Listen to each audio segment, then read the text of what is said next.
Hello! So in this video I want to show you some of the natural colorants that I use for painting with, to paint bubble bars and bath bombs, just like how people use mica. These are my favorites to paint with. I also have a video from about a year ago, which I will link down below, that shows more details about different colorants and how I use them for soap and for everything else. But this is just for painting.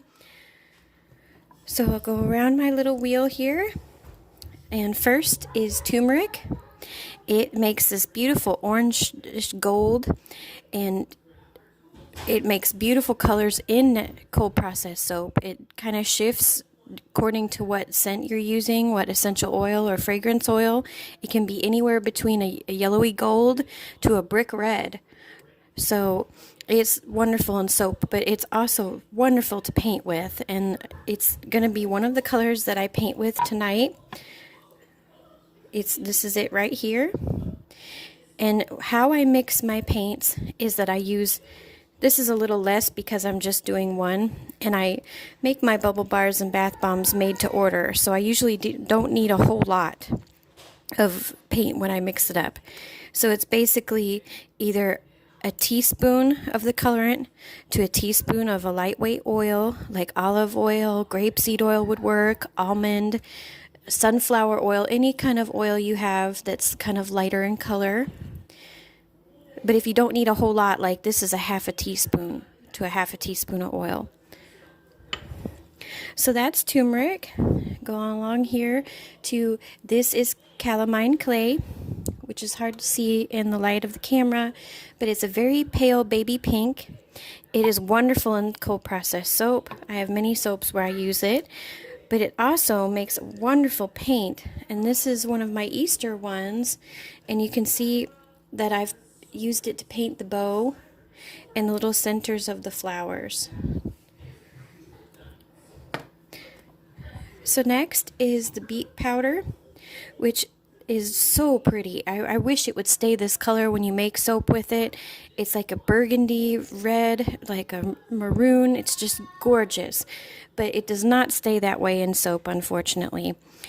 But there's ways you can still use it. It's perfect as painting, and how I'm going to use it today. And it also makes a wonderful colorant for candles, as I have some of my candles are colored with it. This is what it looks like mixed with the oil. It is just so pretty. So it'll be another color I use now. This is lemon peel powder. And lemon peel powder is wonderful also in cold process soap. It makes like a gold. You can also use it to paint bubble bars and bath bombs. And I have it in just loose in my Sugar Sky bath bomb, and it makes the bath bomb a pale yellow. It adds to the wonderful smell of it, and it makes it like just a light yellow, and so it's just nice just to put in your dry mix when you make a bath bomb.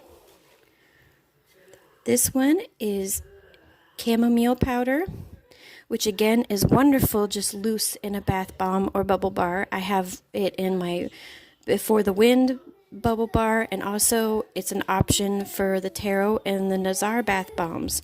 I don't even use chamomile essential oil to scent them. I just use the chamomile powder. But you can also mix it with some oil and use it like a paint, and it makes a really pretty kind of beige, light brown. Next here is cocoa powder, which I have made soap, so much soap. If you check out all my other videos, many times I use cocoa powder. It's a beautiful colorant in soap. It stays that beautiful chocolatey brown, but it also makes a wonderful paint with, to paint any of these. And this one, gosh, it's so hard to show how pretty this is, but this is spirulina, and it is bright emerald green. And it is wonderful to paint with as well. It just stays that beautiful green color. It's also nice in soap.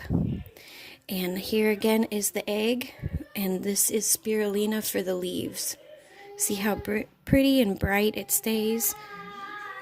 And the last one that I will use tonight is the activated charcoal. activated charcoal is quite a mess, so you might want to put gloves on when you scoop it out of the container. When it's in its powder form, it just goes everywhere. But it is wonderful as a paint. You mix it again with the oil, and you can just paint on it just like it was black paint. So now I'm going to show how I actually do it. This isn't full size because I just had a little bit of some bath bomb mix from an order, but this is the shape of my owl eye bubble bar, and this is how I paint owl eye. So I always start with the outer color first, which is the beet, and sometimes these settle, like if you've mixed it, sometimes you might have to come back and stir it a little bit before you start painting with it. But it makes such a nice paint. It just goes on nice and smooth. You can get a nice brush set. This brush is a little big for what I need, but usually I use a smaller one. Now, I'm not sure, I don't use mica, so I'm not really sure how others paint with them, whether you can use something else, but when you're painting bath bombs, especially, and bubble bars, they usually have baking soda in the recipe. So in my experience, you can't really use any rubbing alcohol, witch hazel, even glycerin will set your recipe off to where it'll be fizzing after you've painted it, and it won't look so good. So it has, for me, with the natural colorants, it has to be an oil. And it just takes a couple of days to dry. You know, when somebody orders this one, they're going to have to wait a couple of days until it's nice and dry before I can send it.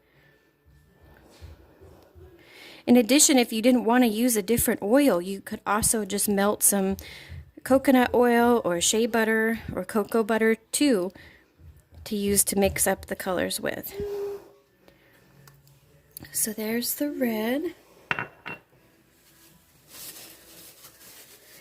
And then next will be the turmeric for the gold. And that goes in the second layer. Normally I go a little slower, more careful, but... And when I'm going to use black, I always do whatever part is going to be black, I do last, so that there's no bleeding or smudging.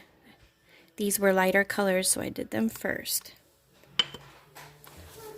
And this bath bomb is really fresh. I just made it less than an hour ago, so the beet is going to lighten up. Normally I let a bath bomb or a bubble bar dry a lot more before I do this, but I had to start the video sooner. And then the last is charcoal. The colors and the inspiration for Owl Eye was from this little bird protector that I found in a hardware store a couple of years ago. And it's supposed to look like a bird of prey's eye, like an owl, so that you can hang it in your window in case you have any windows that birds like to fly into and hurt themselves and possibly kill themselves. You hang a bird protector in there instead, and they see that eye and they will fly off the other way instead. And I thought that was so cool, and the colors were so pretty, and I wanted to just imitate that, the colors of nature. And so this is it finished. The beet will lighten up a little bit because, like I said, this bath bomb was a little wet, so as it dries it will become more like this lighter burgundy red, but isn't that pretty? So thank you so much for watching. If you're interested in any other naturally colored bath treats or soap, please check out my channel and think about subscribing. I have new soap designs every month, and I restock old favorites all the time. Owl Eye is always available in my shop and in my Etsy. Links are below. Thank you. Take care.